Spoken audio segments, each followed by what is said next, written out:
Gracias por continuar con nosotros en Enfoque Matinal. Ya les dijimos que tendríamos plato fuerte ahora y para esto todo el mundo tiene que dejar lo que está haciendo, porque si usted es empleado necesita saber de la materia empleada. Y si es empleador, igualmente mándese a correr. La otra posición que puede uno a la luz de las discusiones decir, es la confederación sindical. Esos también tendrán lo suyo, todo el mundo le toca parte de la torta. Tendremos ahora la entrevista principal y para eso invitamos al ministro de Trabajo, Winston Santos, que llegó tempranito, listo a lo que él sabe significa una buena entrevista en esta materia. Buenos días. Muy buenos días, Adi. Buenos días, Nelson. Buen día, ministro. Usted estuvo ayer en la palestra porque el presidente Medina mencionó 3 veces al Ministerio de Trabajo, sí, con lo del Código Laboral, con la bolsa electrónica, con el programa de sacar niños de las calles, pero vamos a comenzar con lo de la modernización del Código Laboral. Eso ha aparecido de un momento a otro, claro, tienen 5 años discutiendo, pero tengo entendido que la iniciativa la tomó el gobierno y que, tal y cual reflejó el presidente Medina, el gobierno está muy apurado en esta coyuntura en empujar ese código. ¿Cómo anda eso y cuál es la metodología que se está empleando? Muy bien.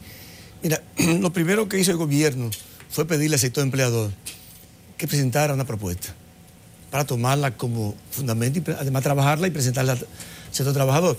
Esa propuesta fue presentada, el gobierno la analizó, hizo una contrapropuesta, la discutió con el sector empleador.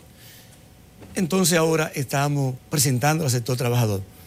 De hecho, hemos trabajado ya más de la mitad del código. Tenemos reunión esta tarde y mañana esperamos terminar ya la discusión con el sector trabajador. Esas reuniones están muy polarizadas. De hecho, han decidido hacerlas a puertas cerradas. Se están tirando los zapatos. ¿Qué es lo que está pasando? No, todo lo contrario. Mucha armonía, mucha agilidad. Lo que ocurre es que para tú lograr avanzar en una discusión de un código que tiene 738 artículos, requiere establecer un método claro, definido, trabajar con armonía. Y nosotros lo que hicimos fue presentarle cada artículo para que nos dé una respuesta. La respuesta, tomamos nota, lo que estamos de acuerdo lo ponemos cotejo y lo que no estamos de acuerdo aprovechamos y de una vez zanjamos la diferencia. ¿Qué parte no estamos discutiendo? La parte que está en contrapartida. O sea, donde hay dificultades serias, jornada laboral, el tema de la cesantía, son temas que lo están poniendo aparte para entonces reunirnos los 3 sectores y el gobierno hacer una propuesta. Y ahí metieron lo del domingo ahora. ¿Qué piensa el Ministerio de Trabajo? O sea, el domingo como día laborable. Hay muchas historias, ¿no? Que el tiempo, ya los domingos trabajan los malls. No, eso se llama los servicios continuos, que siempre han existido. Pero ¿de dónde vino ese invento de que el domingo sea un día normal?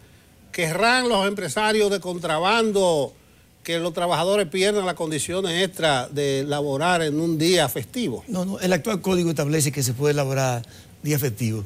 Los servicios continuos. Siempre y cuando se le Por ejemplo, pague... nosotros los periodistas trabajamos todos los días, y los médicos y las enfermeras. Es decir, el código establece, siempre y cuando se le pague, el salario nos va aumentando un 100%. Ahí voy. O sea, que se le pague el doble por ese día. Entonces, el día que le toque libre al trabajador, el empleador lo va a pagar el doble. Ahora, con esta idea loca. No, porque tampoco es forzado. Es mediante convenio y acuerdo. Sí, pero cuando la ley le dé esa prerrogativa al empleador, pues naturalmente eso no será ningún convenio. Por ejemplo, si el domingo es día laborable, ¿cuál es la posición del gobierno? Si el domingo es día laborable. ¿Cómo plantean los empresarios? ¿Qué piensa el gobierno de eso? No, pero no es que el domingo sea día laborable. Le digo, el código actualmente lo que establece... Lo que proponen los empresarios. El tema de la jornada laboral, el gobierno no quiere plantear públicamente con relación a la jornada laboral, que implica todo eso, porque hay posiciones muy encontradas. El gobierno le va a hacer una propuesta a ambas partes. O sea, cuando estaba discutiendo, por ejemplo, el tema de la paternidad, ¿no? Del permiso por paternidad, la licencia por paternidad, que el código establece 2 días. Hay empresas como el BHD que están dando 15 días. Nosotros planteamos al sector laboral en principio que fueran 5 días. Aceptaron. Pero ¿qué ocurre? El gobierno, ya de manera unilateral, para su empleado, ha asumido que sean 7 días. ¿Qué decimos ahora nosotros? Bueno, el sector empleador que imite y ojalá pueda establecerse en el código. O sea, todos los puntos controvertidos, el gobierno va a reunir los sectores y le va a hacer propuestas de manera precisa y concreta. No lo va a llevar a una mesa de discusión donde va a enfrentar a 2 sectores que nunca van a poner de acuerdo. ¿Cuál es su posición sobre el tema de la finalización del contrato? Los empleadores proponen que el contrato se pueda finalizar cuando ellos quieren, ¿verdad? Bueno, pero sí, y la sindical entiende que no, que eso necesita ser arbitrado. Lo que es también otro invento raro. ¿Qué piensan ustedes? No. O sea, el contrato puede concluirse de dos maneras. Se dio la figura ¿Es un contrato? Es un contrato. Pero se le dio la libertad al empleador de que lo concluya cuando él desee, siempre y cuando compense con el pago de la cesantía. Pague las prestaciones. Cuando él desee, sin ningún tipo de causa ni explicación. Ahora, el otro motivo para concluir el contrato son las faltas cometidas y establecidas por el código de parte del trabajador. Si usted... El tema de la cesantía, hay países desarrollados que lo han manejado muy bien porque tienen un sistema de seguridad social que funciona. Tú no vas a tener empleo, pero tampoco vas a estar desamparado. Y justamente usted tiene que ver tanto con la seguridad social como con este arbitraje de a qué punto llegan en común respecto a la ley. ¿Cuál es su punto de vista? Porque es que si la ley de seguridad social funciona, se pudiesen avisar cambios. Pero si no, esto es un país en el que estamos mandando a la gente a que se coma las piedras. Pero esa es la parte que estamos trabajando. La gente le llama seguro de desempleo. Yo prefiero llamarle seguro de cesantía. Estamos madurando una idea, ¿verdad? Estamos concluyendo un estudio y próximamente le presentaremos a los sectores. Tienen que, si no hay nada concluso, ¿verdad? Nada terminado, no es correcto ponerlo. Pero sí, yo soy de los que prefiere que prioricemos el empleo. El empleo. Entonces el gobierno va a tomar medidas en ese sentido y va a presentar propuestas claras y precisas con relación a seguro y cesantía. Esta es su primera experiencia en la jornada de modificación del Código Laboral, ¿verdad? No le había tocado antes, como parte del ministerio. No, pero yo tengo 6 años en el ministerio. Esa jornada se había iniciado hace 5 años. Había un equipo de gobierno que la estaba trabajando. Entonces llego, asumo esa responsabilidad, llamo a los sectores. Me di cuenta que sentándolo todo en una mesa no era posible poner de acuerdo. Pero... Sin embargo, como lo hemos hecho, hemos avanzado bastante. No, usted va a avanzar con los empleadores y va a avanzar con las centrales sindicales. Yo estuve en contacto con ambas partes antes de esta entrevista y realmente yo no veo diferencia ni ánimo de ceder en lo que son los puntos contradictorios principales. No lo veo de parte y parte. Entonces, ¿cómo piensa? ¿Qué es la metodología que usted va a emplear para que esa gente se ponga de acuerdo? Vamos a decirlo así, esa gente. Mire, usted se ha metido al código. Debo decir lo siguiente. Yo le hago una propuesta a usted. Y usted puede ser empleador y puede ser trabajador. Y usted va a decir si le gusta o no le gusta. Usted le paga 15,000 pesos a un empleado. Al cabo de 5 años, usted le debe lo que llama el pasivo laboral. Si usted va a salir de él, le debe tal vez 75 o 100,000 pesos. Si yo le digo a usted, mire, usted va a pagar un seguro. Y por ese seguro usted va a pagar, diríamos, el 2% del salario, en términos hipotéticos, o el 1.8% del salario, o el 1.5%, en términos hipotéticos. Usted dice, pero bueno, eso en 5 años me representan tal vez 2 o 3 pesos. Pero no tengo la responsabilidad frente al trabajador.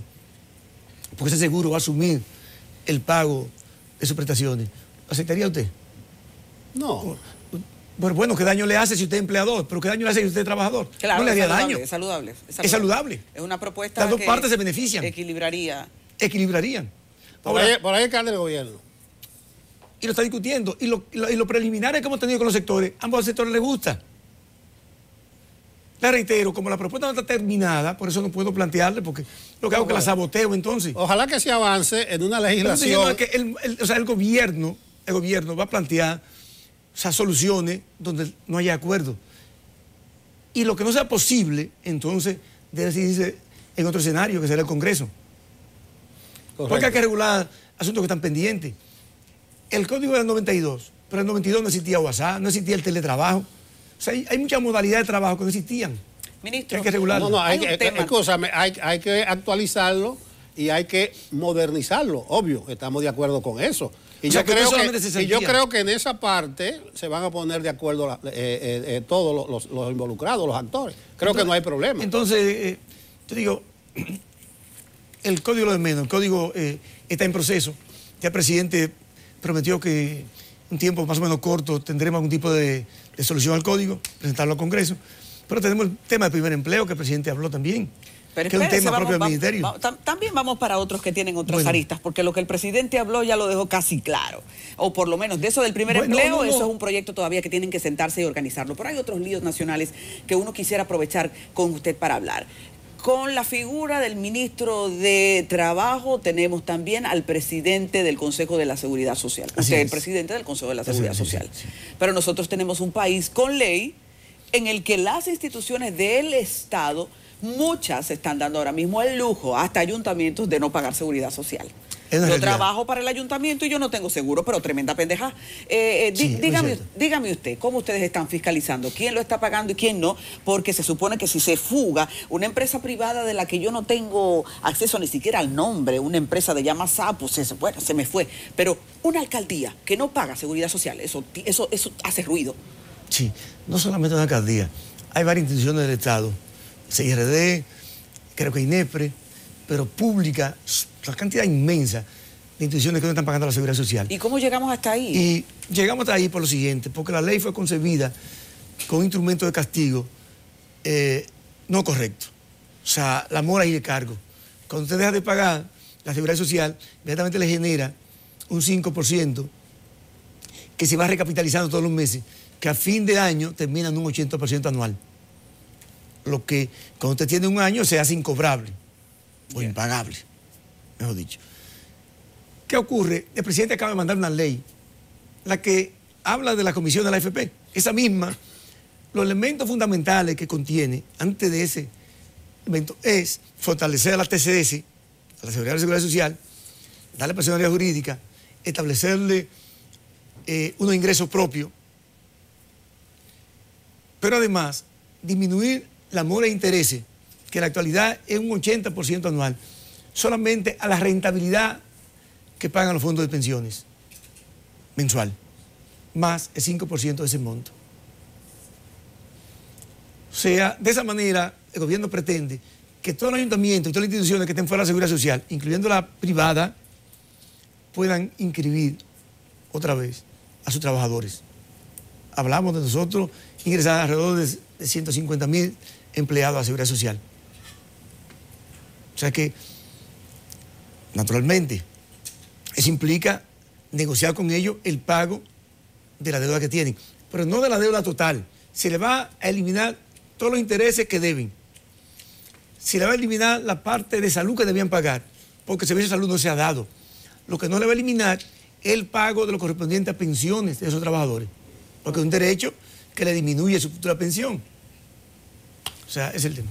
Dos cosas respecto a... Esa misma ley, escúchame que le interrumpa, sí, tiene también el tema de la comisión de la AFP. Pero cuando usted dice que el presidente mandó una ley, es que ahora la mandó al Congreso para que se comience a discutir. La que anunció ayer. Proyecto. Él anunció lo que solamente se visualizó, lo que tiene que ver con la comisión de la AFP, que fue el tema que más gustó. O sea, porque la gente se queja por la ganancia de la AFP.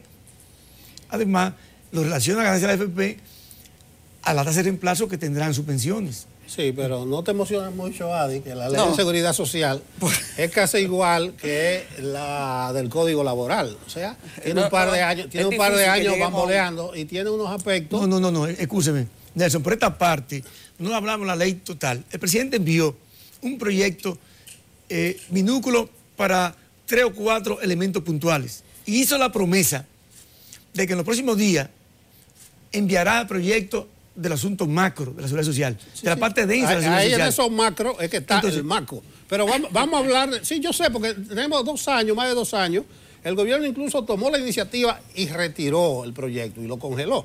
Pero es que es muy complejo, pero bien, los empleos, primer empleo y la bolsa electrónica de empleo.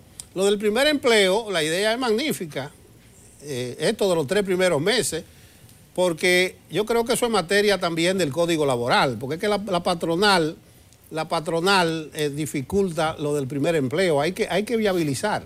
Por ejemplo, usted estudia, se hace recepcionista y va buscando un empleo y lo que te dicen que usted no tiene experiencia. Claro, si es mi primer empleo, ¿qué experiencia voy a tener? Entonces, en ese sentido, vamos a ver cómo usted valora ese programa, que lo veo excelente, así teóricamente, y lo del Empléate Ya, que ya hablan y que de 10.000 empresas, 10.000 empresas. O sea, ¿cómo está caminando eso? Cuando llegué al ministerio, lo primero que hice fue sentarme con un equipo técnico y trazar una línea estratégica a largo plazo. Y lo primero que dije fue que había la necesidad de crear una política nacional sobre el primer empleo. Era porque las estadísticas nos decían que mientras el empleo abierto, o sea, de todas las personas que andan buscando empleo, el desempleo abierto, era de menos de un 6%, andaba por un 5 punto y algo. Cuando te hablaba de los jóvenes, era de un 18 y pico. Pero dentro de los jóvenes, cuando lo dividíamos por sexo, las mujeres llegaban a un 40%. Fíjate que el presidente hace mención del tema del primer empleo, evidentemente primer empleo para los jóvenes, pero dentro de los jóvenes priorizando a las mujeres, por las informaciones que le doy. Ahora, ¿qué ocurre? Nosotros nos sentamos, partimos de una experiencia que había tenido el ministerio en Santiago con Zona Franca, donde había colocado 1.000 y pico de jóvenes. Cuando usted habla de 1.000 personas, parecen pocas dentro del universo del país, pero cuando va a una industria, sabe que cualquier industria trabaja con 50, con 20 y 30 jóvenes. Digo, perdón, personas. Entonces colocamos 1.000 y pico de jóvenes en Zona Franca de Santiago. Esa Zona Franca, incluso algunos de ellas, sintieron tanto beneficio y ganancia de capitales que construyeron otras naves. Y constantemente han estado pidiendo al ministerio que repita ese programa. Ese programa en aquella ocasión fue con dinero de una agencia internacional. Nosotros hablamos con el gobierno y de ahí surge la idea del presidente lanzar el programa de primer empleo. En esta ocasión para 5.000 jóvenes. ¿Por qué no se había lanzado antes? No se había planificado, pero además eso tiene un costo. Porque es pagarle salario mínimo más la seguridad social. Fíjese que el empleador paga el 70% de la seguridad social. Pero además el empleador debe enseñarle en esos 3 meses el oficio que va a trabajar y garantizar que todo aquel que se ha identificado con el trabajo y ha estado los primeros 3 meses, él lo asuma y le garantice 2 años. En principio, los que trabajan con el ministerio, nosotros le pedimos que por lo menos el 80% de los jóvenes le garantizaran durante 1 año. ¿Sabe qué ocurrió? Que el 95% lo dejaron trabajando. O sea que fue súper exitoso. Entonces, de experiencia ya vivida en ese sentido. ¿Qué vamos a hacer ahora? Nos corresponde al ministerio, con el equipo que tiene técnico y que tiene oficinas en todo el país, que son los mismos jóvenes que visitan las empresas y hacen la feria de empleo, que se hacen semanales en el ministerio, para visitar las empresas, hacer levantamiento y ya crear una dinámica de trabajo con ellos. Que el primer empleo no es exactamente para que usted gane salario mínimo. Lo que ocurre es que el gobierno va a pagar salario mínimo. Si su empleo para ese joven es de 40.000 pesos, pues usted asume la parte restante y el gobierno le paga la seguridad social, el salario mínimo, ¿verdad? Hasta ese punto, hasta ese tope, y usted asume los restantes, ¿verdad? Ese es el criterio más o menos. Ministro, la calidad del empleo dominicano ha sido muy criticada en los últimos años. De hecho, sabemos que es una materia en la que se ha avanzado de manera muy lenta.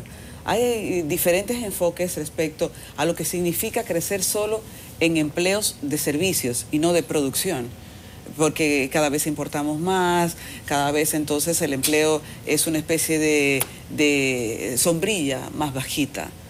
¿Cómo usted lee eso? Mire y este año, ¿en qué materia nosotros hemos crecido más, ofreciendo empleo? No, evidentemente que en servicio, el área hotelera, comunicaciones, ese es el área que ha crecido más. Pero déjame decir lo siguiente, el gobierno tiene un enfoque de trabajando ese tema. El presidente habló de la ley que crea el Marco Nacional de Cualificación, que establecer que todo el ente formativo, o sea, universidades e institutos, forman a la persona de acuerdo a lo que requiere el mercado laboral, a lo que requieren los empresarios. ¿Para qué le estamos enseñando a usted contabilidad si ya el mercado está saturado de contables? ¿O para qué estamos formando abogados si ya el mercado no requiere más abogados? Ese criterio. Y ya se trabajó eso. Y el ministerio es parte del equipo que trabaja en el Marco Nacional de Cualificaciones. Y el presidente anunció también que se va a enviar. O sea, hay visiones claras de parte del gobierno, muy claras y precisas de lo que el país necesita, en términos de empleo. Sí, la cualificación fue uno de los 6 puntos que yo resalté en mi comentario inicial de ese discurso. Por eso es una cosa de iniciativa concreta y que debe dar resultados. La tercera mención que hizo Danilo del Ministerio de Trabajo, por eso le decía que usted estuvo bamboleando ayer, fue la siguiente. Dice Danilo, el Ministerio de Trabajo sacó de la calle a 360 menores y ahora están en la escuela. ¿En qué tiempo ocurrió eso y cómo es que ustedes sacan esos menores? Mire, yo conversaba ahorita con una joven de aquí y hablamos precisamente de lo poco que se visualiza el ministerio hacia afuera. Pero la gente no conoce la labor del ministerio. Fíjate que ustedes se han concentrado en preguntarme del código. Y tal vez lo que menos se hace en el ministerio es precisamente, me refiero al trabajo cotidiano, es bregar con el código, salvo la consulta que hacen. El ministerio tiene un equipo de trabajo que trabaja el tema del trabajo infantil, que ha sido tomado de ejemplo en América, de ejemplo. En la última reunión de ministros que se reunió en Panamá, se hizo mención de eso. Y es que se han formado comités en casi todos los municipios del país. Y esos comités, donde se vincula a la iglesia, se vincula al ayuntamiento, a la gobernación, hace un trabajo de visita y concientización a los padres que ponen a los niños a trabajar. De tal manera que era natural que en cada campo, en cada parcela, los padres tuvieran uno o dos niños trabajando.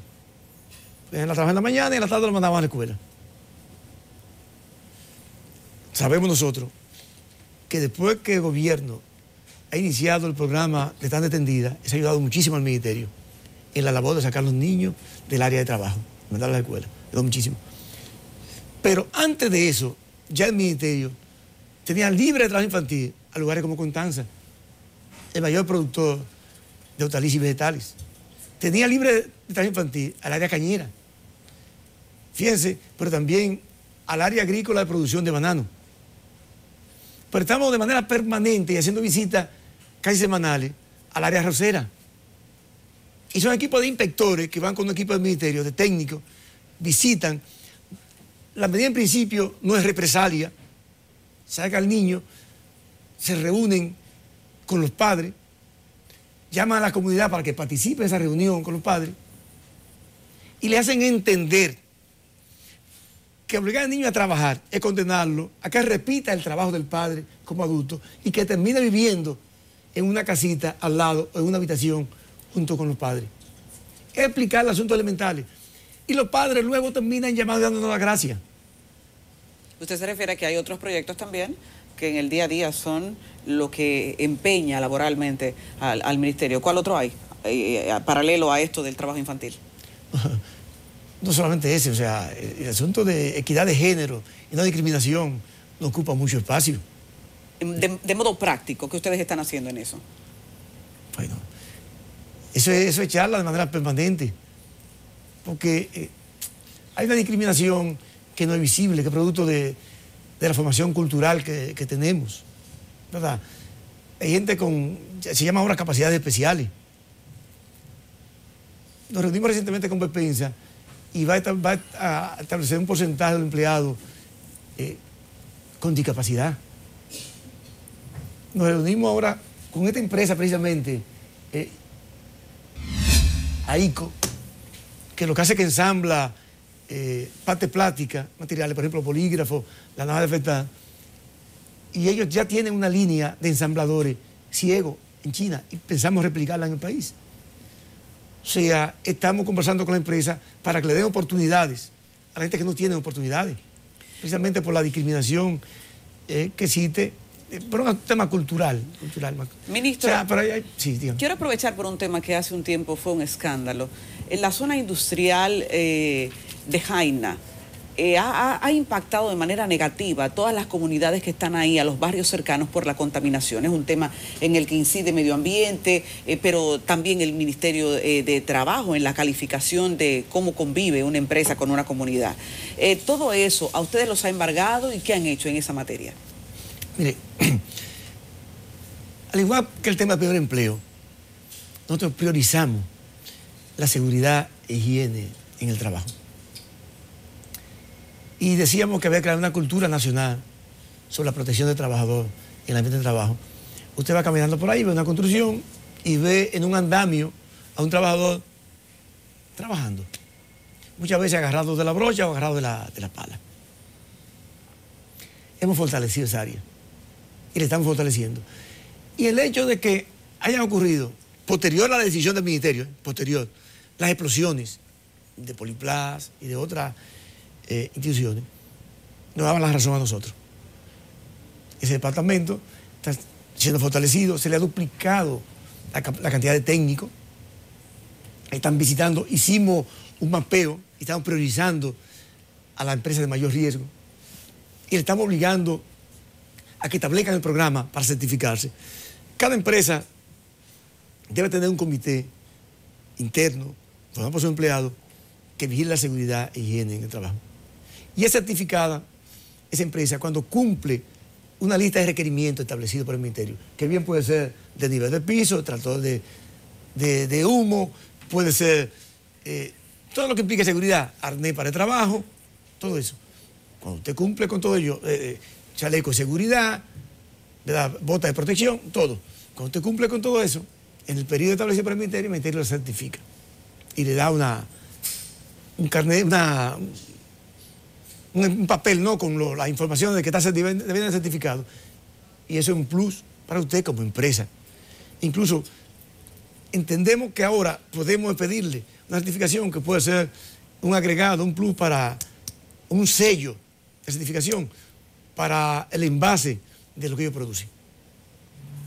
Pero una garantía para el trabajador. En el caso de Jaina, hay equipos que están visitando de manera constante. Ahora hay que entender lo siguiente. El Ministerio tenía 15 técnicos para vigilar 38.000 empresas. Igual, la cantidad de inspectores, ahora, gracias al presidente de la República, lo estamos incrementando en 60. Que habían solamente 90 y pico activos. Ahí se ve. O sea, el presidente ha atendido el llamado nuestro.